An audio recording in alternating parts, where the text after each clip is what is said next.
Hmm? What's up? Oh, we're live? Oh, shoot. What's going on, guys? This is Burrs. I want to talk to you today about concealed carry. So what about concealed carry, you might ask? Well, I want to talk to you today about practice. Why is practice so important? Well, practice is important because without practice, you can't get better. But a lot of people say practice and they don't preface it with a different word. With another word. And that word's perfect. Perfect practice. Now I can go to the range all day long. I can put rounds down range. But is it meaningful? When I say meaningful, I mean, are you actually doing something and doing an action, or a practice as some people put it, that is furthering your skill set? Or are you just plinking? Because what you should be doing is when you hit the range, you should be hitting the range with the same intentions as you do with defending yourself.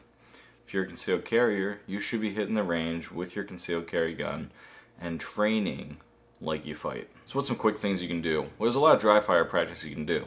The one thing I like to do is, OODA loop. So what does that mean? Well, here's one thing. I'll watch something like John Wick. I'll have a dry gun, nothing in the chamber. As you can see, as I can see, no magazine, safe direction, we're clear. What I'll do is, and you can use snap caps, whatever other dry fire situations you want to have, I will present the weapon on the bad guys. So when you see a bad guy in the movie, you present the weapon, get a nice sight picture on that target. And you want to do that for each one.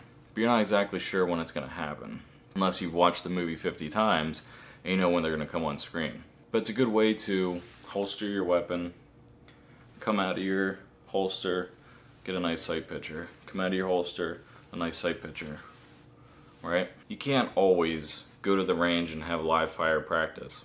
If you're a normal human being, here's the thing, in normal life, you're going to be sitting down. So doing this in your house, sitting on your couch, sitting in your recliner, you're getting real life repetitions in different situations. You could be out at a restaurant. Bad guy came across the screen. You could be out at a restaurant and something happens. You're in a chair. Have you practiced for that situation? Have you thought it through? Have you actually practiced it and run through it at your house? Dry fire practice like this. In this situation, I'm sitting down.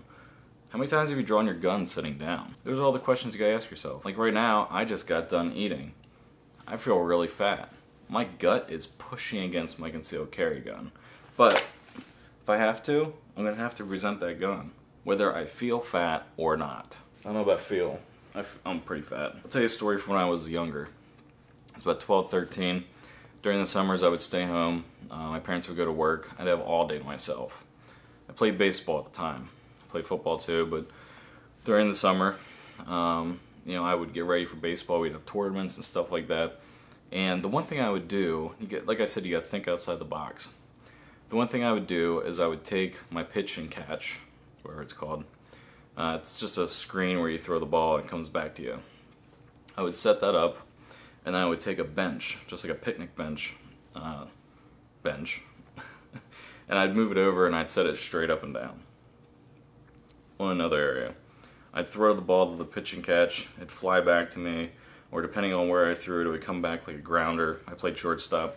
I'd take it, and I have a whole bucket of these balls.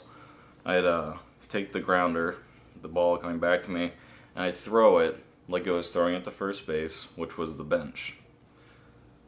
I didn't want to have to run after the ball, so my incentive was to hit the bench, not throw it past the bench. So I thought outside the box, I came up with a plan, and it made me a better player. Same thing with concealed carry.